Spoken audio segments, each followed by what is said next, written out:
بالله من شرور أنفسنا ومن سيئات أعمالنا من يهده الله فلا مضل له ومن يضلل فلا هادي له وأشهد أن لا إله إلا الله وحده لا شريك له وأشهد أن محمدا عبده ورسوله أما بعد فإن خير الحديث كتاب الله وخير الهدي هدي محمد صلى الله عليه وعلى آله وسلم وشر الأمور محدثاتها وكل محدثة بدعة وكل بدعة ضلالة وكل ضلالة في النار۔ میرے محترم دینی بھائیوں اور قابل احترام اور بہنوں، الاربعون النوویہ امام النووی کی منتخب 40 حدیثیں، اس عنوان کے تحت ہمارا یہ دروس کا سلسلہ جاری ہے، اور پچھلے ہفتے میں ہم نے حدیث نمبر 23 سے شروعات کی تھی، اور یہ ایک عظیم الشان حدیث ہے جو اہل علم کے نزدیک جوامع الکلم میں سے ہے، ایسی حدیث میں سے جو بہت ہی جامع ہیں، جن میں بہت ہی کم الفاظ میں اللہ کے نبی صلی اللہ علیہ وسلم نے دین کی بہت ہی اہم ترین باتیں بیان کی ہیں۔ اس میں ہم نے بہت ساری چیزیں دیکھی۔ میں مناسب سمجھتا ہوں کہ حدیث کا اعادہ کر دوں تاکہ جو لوگ پچھلے ہفتے نہیں تھے انہیں معلوم ہو کہ ہم کس حدیث کا مطالعہ کر رہے ہیں۔ ابو مالک اشعری رضی اللہ تعالیٰ عنہ سے روایت ہے، فرماتے ہیں کہ اللہ کے رسول صلی اللہ علیہ وسلم نے فرمایا، الطہور شطر الایمان، پاکی آدھا ایمان ہے، والحمد للہ تملأ المیزان، اور الحمدللہ یہ کلمہ میزان کو بھر دیتا ہے، وسبحان اللہ والحمد للہ تملأان او تملأ ما بین السماوات والارض، اور سبحان اللہ والحمد للہ یہ دونوں کلمات یا یہ کلمہ مکمل، یہ دونوں میزان کو یعنی آسمان و زمین کے درمیان کی جگہ کو بھر دیتے ہیں۔ والصلاۃ نور، اور نماز نور ہے، والصدقۃ برہان، اور صدقہ دلیل ہے، برہان ہے، والصبر ضیاء، اور صبر روشنی ہے، والقرآن حجۃ لک او علیک، اور قرآن یا تو تیرے حق میں حجت ہے، دلیل ہے، یا پھر تیرے خلاف دلیل ہے۔ کل الناس یغدو، سارے لوگ صبح سویرے کوشش کے لیے نکلتے ہیں، فبائع نفسہ، تو اپنے آپ کو بیچ دیتے ہیں، فمعتقها او موبقها، پھر یا تو اپنے آپ کو بیچتے ہیں تو اپنے کو آزاد کرا لیتے ہیں، یا پھر اپنے آپ کو ہلاکت میں ڈال دیتے ہیں۔ اس حدیث کو امام مسلم نے روایت کیا ہے، اور یہ ایک عظیم الشان حدیث ہے۔ اس حدیث میں ہم نے بہت ساری چیزیں دیکھی، اور ہم آ کر رک گئے تھے صبر کے ذکر پر، جس میں اللہ کے نبی صلی اللہ علیہ وسلم نے فرمایا، الصبر ضیاء، صبر روشنی ہے۔ اس تعلق سے ابن رجب رحمہ اللہ فرماتے ہیں، والصبر المحمود انواع، وہ صبر جو اللہ کے نزدیک یا دین اسلام میں پسندیدہ ہے، محمود ہے، وہ کئی قسم کا ہے، اور 3 قسمیں انہوں نے یہاں بیان کی ہے، اور عام طور سے اہل علم انہی 3 قسموں کو بیان کرتے ہیں۔ صبر کی 3 قسمیں ہیں، کہتے ہیں منہ صبر علی طاعت اللہ عز وجل، پہلی قسم ہے اللہ تعالیٰ کی طاعت پر، اللہ کی فرما برداری پر جمے رہنا، کیونکہ صبر کے معنی عربی زبان کے اعتبار سے روکے رکھنے کے ہیں، اپنے آپ کو اللہ تعالیٰ کی فرما برداری پر روکے رکھنا، طاعت پر روکے رکھنا۔ وَمِنْهُ صَبْرٌ عَلَى مَعَاصِ اللَّهِ عَزَّ وَجَلَّ، اور دوسری قسم اس کی ہے اللہ رب العالمین کی نافرمانی سے اپنے کو روکے رکھنا، یعنی ایسا کام کرنے سے اپنے آپ کو روکے رکھنا جس میں اللہ تعالیٰ کی نافرمانی ہے۔ وَمِنْهُ صَبْرٌ عَلَى أَقْدَارِ اللَّهِ عَزَّ وَجَلَّ، اور تیسری قسم ہے وہ صبر جس میں اللہ رب العالمین کی تقدیر پر صبر کیا جاتا ہے، طاعت پر روکے رکھنا، معصیت سے روکے رکھنا، اور اللہ رب العالمین کی طرف سے جو بھی تکلیفیں، پریشانیاں، مصیبتیں حادثات کی شکل میں یا کسی بھی شکل میں آتی ہیں، تو ان تکلیفوں پر اپنے آپ کو شکایت سے اور اللہ رب العالمین کی ناشکری سے روکے رکھنا، تو یہ صبر ہے، اور یہ صبر محمود ہے، اسی صبر پر اللہ کی طرف سے وعدے ہیں۔ ابن رجب رحمہ اللہ فرماتے ہیں والضیاء هو النور الذی یحصل فیہ نوع حرارت و احراق، کہتے ہیں ضیاء اس روشنی کو کہتے ہیں جس میں صرف نور نہیں ہوتا ہے، یہ وہ نور ہے جس میں ایک اعتبار سے حرارت اور تپش ہوتی ہے، ایک اعتبار سے احراق ہوتا ہے، اس میں ایک آنچ اور ایک جلن اور ایک تکلیف ہوتی ہے، گرماہٹ اس میں ہوتی ہے۔ کضیاء الشمس بخلاف القمر، جیسے سورج کی روشنی ہوتی ہے، چاند کی بھی روشنی ہوتی ہے، یعنی ریفلیکشن جو بھی ہوتا ہے ہمارے اعتبار سے، تو مشاہدے کے اعتبار سے چاند کا جو نور ہوتا ہے اس میں ایک قسم کی ٹھنڈک ہے، لیکن سورج کا جو نور ہے اس میں ایک قسم کی حرارت اور گرمی ہے۔ تو یہ جو دو قسم کے نور ہیں، تو ان دونوں کا تذکرہ اس حدیث میں موجود ہے۔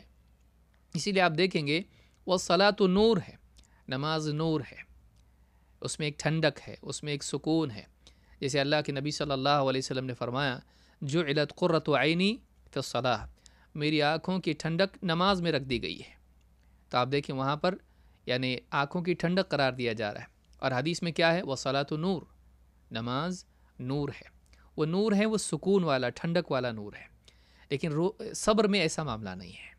صبر میں کیا ہے، نفس کو بہت تکلیف ہوتی ہے اپنے آپ کو کنٹرول کرنے میں، اس میں انسان کو اپنے اوپر غالب آنا پڑتا ہے، چاہے وہ طاعت کے معاملے میں ہو یا چاہے معصیت کے معاملے میں ہو، چاہے تقدیر پر رضا کے اعتبار سے ہو، تو وہاں اپنے آپ کو روک کے رکھنا یہ بڑا مشکل ہوتا ہے۔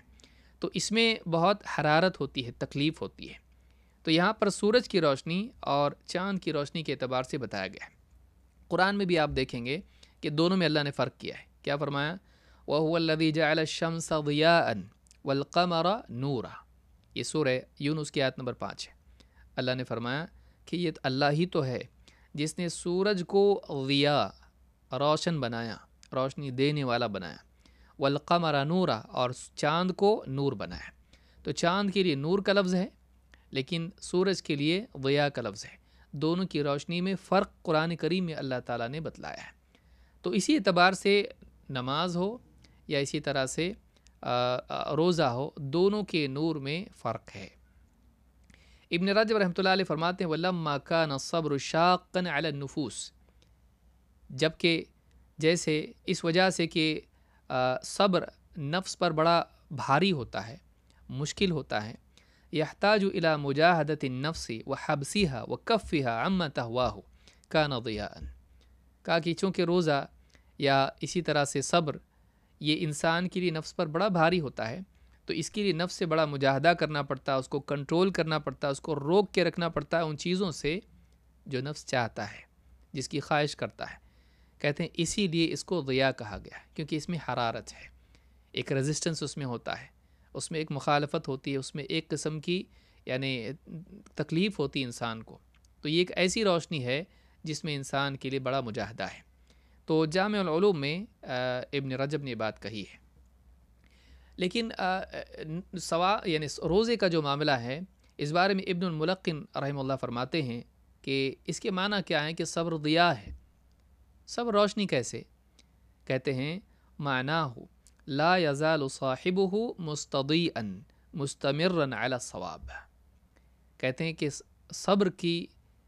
صبر کا فائدہ یہ ہے کہ صبر کرنے والا ہمیشہ اپنے صبر کے ذریعے سے روشنی پاتا رہتا ہے اور صحیح پر چلتا رہتا ہے، باقی رہتا ہے۔ آپ دیکھیے روشنی اگر نہ ہو انسان کے پاس، اندھیرے میں راستہ بھٹک جائے گا۔ انسان کے پاس اگر روشنی نہ ہو اور اندھیرے میں اس کو اپنا سفر طے کرنا ہو، تو ایسے وقت میں جب روشنی اس کے پاس ہوتی ہے تو گڑھے میں گرنے سے بچ جاتا ہے۔ اسی طرح سے جب انسان بے صبری میں فیصلے کرتا ہے تو اس بے صبری کی وجہ سے نقصان کے گڑھے میں گر جاتا ہے۔ لیکن صبر، آپ دیکھیے گاڑی جب چلاتے ہیں جتنا دور تک اگر لائٹ جاتی ہے ایکسیڈنٹ کے چانسز کم ہو جاتے ہیں، آدمی پہلے ہی رک جاتا ہے۔ کیوں؟ اس لیے کہ دور تک وہ دیکھ رہا ہے۔ اسی طرح سے جب انسان میں صبر ہوتا ہے تو اس کی بصیرت میں قوت پیدا ہو جاتی، وہ عواقب کو، انجام کو دیکھ کر قدم اٹھاتا ہے۔ لیکن جب صبر نہیں ہوتا ہے انسان کے پاس تو وہ انجام کی پرواہ نہیں کرتا ہے، بلکہ حالات میں موجودہ جذبات کے تحت فیصلے کرتا ہے۔ اس اعتبار سے صبر ایک روشنی ہے جو ایک انسان کو نتائج پر غور کر کے قدم اٹھانے چاہے قول کے اعتبار سے ہو یا عمل کے اعتبار سے ہو، اس پر آمادہ کرتی ہے۔ یہ کیسی روشنی ہے؟ تو انسان کا سفر جو ہے ہمیشہ ثواب پر ہوتا ہے اور راستہ نہیں بھٹکتا ہے۔ المعین علی تفہم الاربعین میں ابن الملقن نے بات کہی ہے۔ بلکہ آپ دیکھیں گے کہ صبر قیادت کے لیے ضروری ہے۔ جیسے میں نے بتایا کہ آدمی جب گاڑی چلا رہا ہے تو اس کو آگے تک دیکھنا ضروری ہے، یا قدم رکھنے کے لیے اس کو روشنی ضروری ہے، ورنہ گڑھے میں چلا جائے گا، کھائی میں چلا جائے گا۔ اسی طرح سے قوم کی قیادت کرنے والا صبر والا ہونا چاہیے، بے صبرا نہیں ہونا چاہیے، جذباتی آدمی نہیں ہونا چاہیے، سوچ سمجھ کے قدم اٹھانے والا ہونا چاہیے، انجام کو سامنے رکھ کر وہ قول و عمل کا اہتمام کرنے والا ہونا چاہیے۔ اور اسی لیے اللہ تعالیٰ نے امامت کو موقوف رکھا ہے دو چیزوں پر۔ یہ خود عنوان اتنا بڑا ہے کہ مستقل ایک درس کا متقاضی ہے، لیکن میں اختصار سے بتا رہا ہوں کیونکہ یہ عنوان ہے اور ہمارے لیے یہ گویا کہ ایک تزکیہ نفس کا درس ہے اس سلسلہ، تو یہ بھی ضروری ہے۔ کہا کہ اللہ تعالیٰ فرماتا ہے وَجَعَلْنَا مِنْهُمْ أَئِمَّةً يَهْدُونَ بِأَمْرِنَا لَمَّا صَبَرُوا وَكَانُوا بِآيَاتِنَا يُوقِنُونَ۔ اللہ تعالیٰ فرماتا ہے ہم نے بنی اسرائیل میں انبیاء اور اسی طرح سے ائمہ، ہم نے ان میں امام بنائے، ہم نے بنی اسرائیل میں امام کھڑے کیے۔ ائمتاً، امام اس کو کہتے ہیں جو لوگوں سے آگے ہو، لوگوں کی قیادت کرتا ہو۔ وجعلنا منہم ائمتاً یہدون بامرنا، یہ امام، یہ قدوہ لوگوں کے لیے کیا کرتے تھے؟ اللہ کے ہمارے حکم کے مطابق لوگوں کی رہنمائی کرتے تھے۔ نمبر ایک، اللہ کے حکم کے مطابق رہنمائی کرنا، خواہش کی بجائے شرع کے مطابق رہنمائی کرنا۔ نمبر دو، اللہ نے کہا لما صبروا، یہ مقام ان کو کب ملا؟ جب انہوں نے صبر کیا، جب انہوں نے صبر کیا، جب اللہ کے حکم پر جمے، نفسانی خواہشات سے رکنے میں اپنے آپ کو روک کے رکھا حق پر، اور آنے والی تکلیفیں دعوت کے میدان میں ہوں یا اسی طرح سے قوم کی قیادت میں ہو، انہوں نے اپنے آپ کو بے صبری سے، مایوسی سے اور دین کی خدمت کو چھوڑنے سے اپنے آپ کو روکے رکھا، جمے رہے وہ لوگ۔ لما صبروا، لیکن اس صبر کا مدار کس چیز پر تھا؟ اللہ نے فرمایا وَكَانُوا بِآيَاتِنَا يُوقِنُونَ، یہ وہ لوگ تھے جو ہماری آیتوں پر کامل یقین رکھتے تھے۔ اسی لیے ابن تیمیہ رحمۃ اللہ علیہ فرمایا، اس سورہ سجدہ کی آیت ہے، آیت نمبر 23-24 میں سمجھتا ہوں۔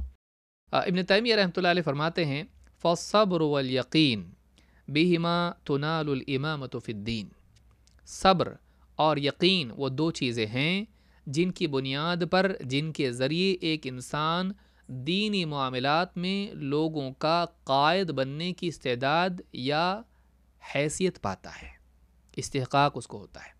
یعنی ایک آدمی لوگوں کا رہنما بنے، لیڈر بنے، کس بنیاد پر طے ہوگا کہ وہ لائق ہے؟ دو چیزیں اس میں ہونا چاہیے۔ ایک، اس میں اس کو اللہ کی بات پر، رسول صلی اللہ علیہ وسلم کی بات پر کامل یقین ہونا چاہیے۔ یہی وہ یقین ہے آخرت کی کامیابی کا، آخرت میں اجر کا، اللہ کی نصرت کا۔ یہ سارا یقین ہی انسان کو صبر کرنے پر آمادہ کرتا ہے۔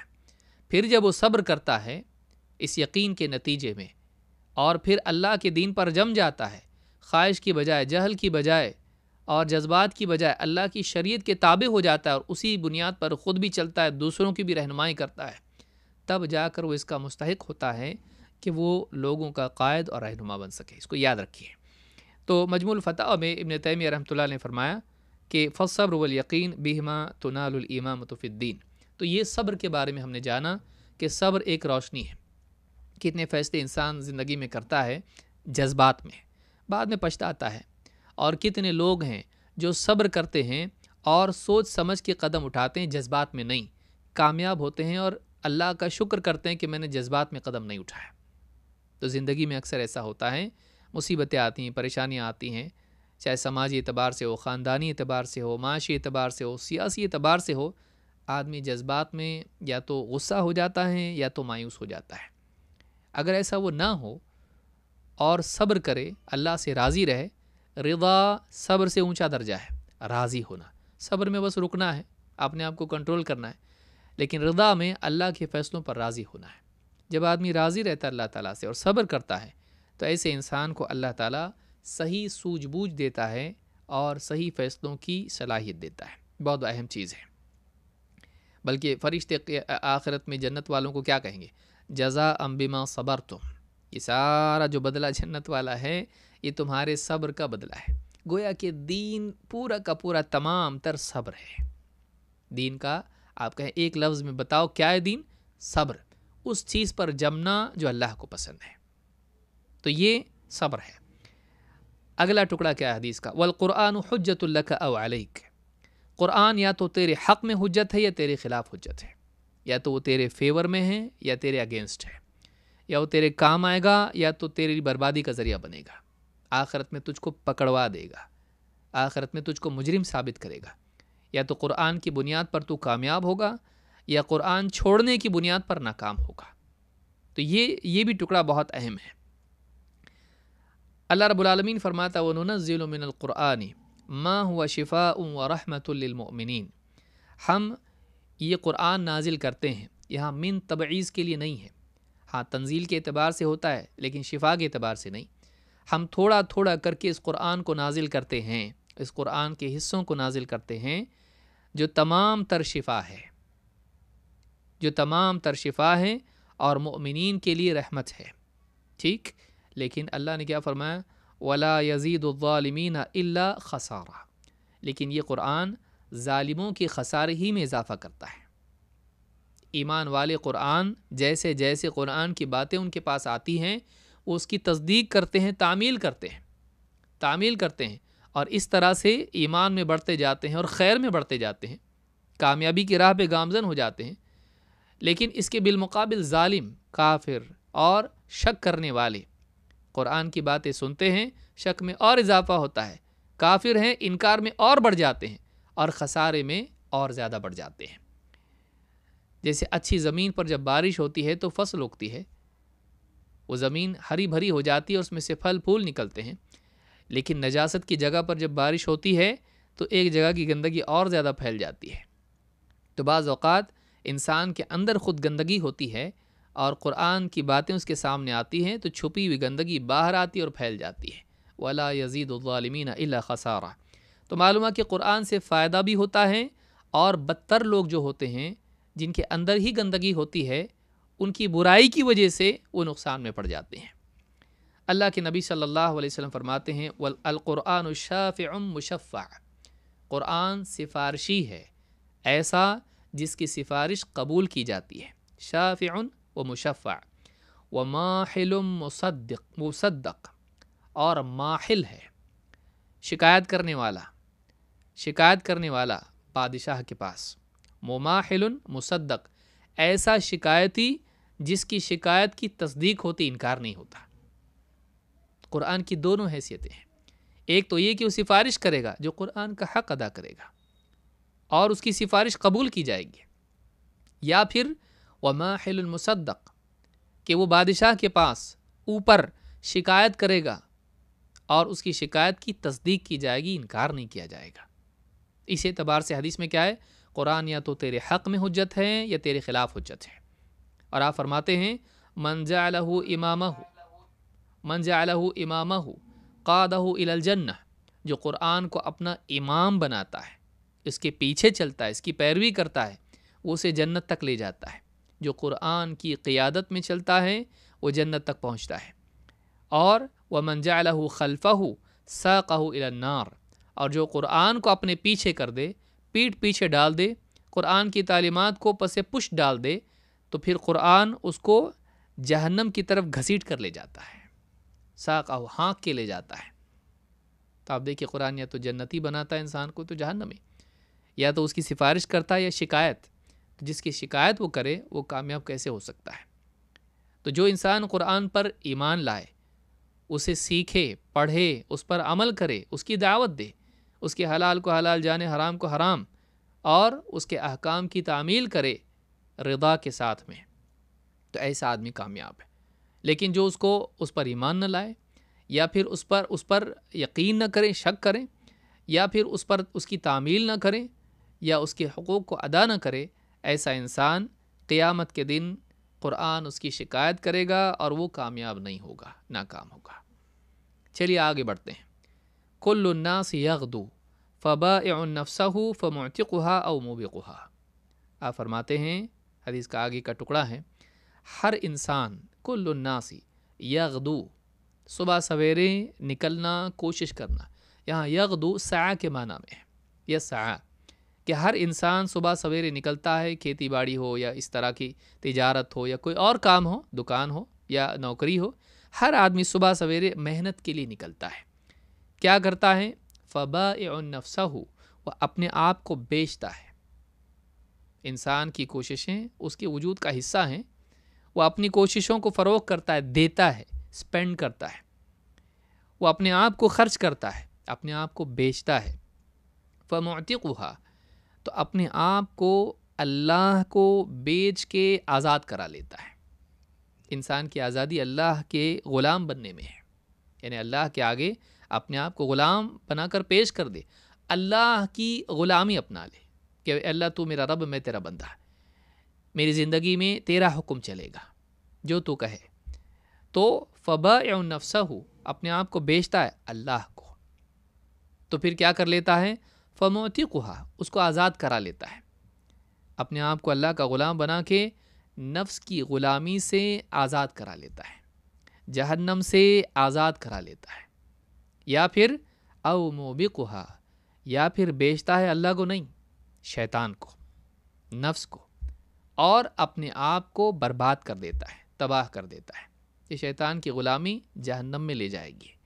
تو آدمی کے لیے انتخاب ہے، یا تو وہ اللہ کو اپنے وجود کو فروغ کر دے اور اس کے بدلے جنت لے لے، جیسے اللہ تعالیٰ نے فرمایا ان اللہ اشترى من المؤمنین انفسهم واموالهم بان لهم الجنہ. اللہ تعالیٰ نے خرید لیا ہے ایمان والوں سے ان کے وجود کو، یعنی ان کی جانوں کو، اور ان کے اموال کو، ان کے مالوں کو، ان کی ملکیت کو، ان کی پراپرٹی کو. کیا ہیں؟ بِأَنَّ لَهُمُ الْجَنَّةِ، اس لیے کہ اس کے بدلے میں ان کے لیے جنت ہے. اللہ تعالیٰ نے ایمان والوں سے ان کی جانوں اور مالوں کو خرید لیا ہے اور بدلے میں ان کے لیے جنت ہے. تو جو آدمی اپنے آپ کو اللہ کو بیچ دیتا ہے، اپنے وجود کو اور اپنی ملکیت کو، اس کے بدلے میں اللہ رب العالمین کی رضا اور آخرت کی جزا اس کو ملتی ہے. لیکن اگر وہ شیطان کو بیچ دے اپنے آپ کو، تو پھر شیطان جہنم میں جانے والا ہے، اس کو بھی ساتھ میں لے جائے گا. تو یہ حدیث بتاتی ہے، اس سورہ توبہ کی آیت نمبر 111 ہے. اس حدیث سے بات معلوم ہوتی ہے کہ آدمی بیچتا ہے اپنے آپ کو، یا تو اللہ کو بیچے گا یا پھر نفس اور شیطان کو.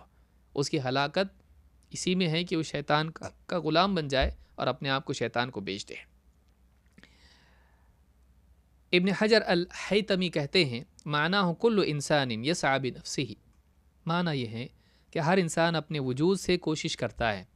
فمنہم من یبیعها للہ تعالی بطاعتہ فیعتقها من العذاب، پھر ان میں سے کوئی ہے جو اپنے وجود کو اللہ کو فروغ کر کے اپنے آپ کو اللہ کے عذاب سے بچا لیتا ہے، اس کی اطاعت کر کے، اس کی فرما برداری کر کے.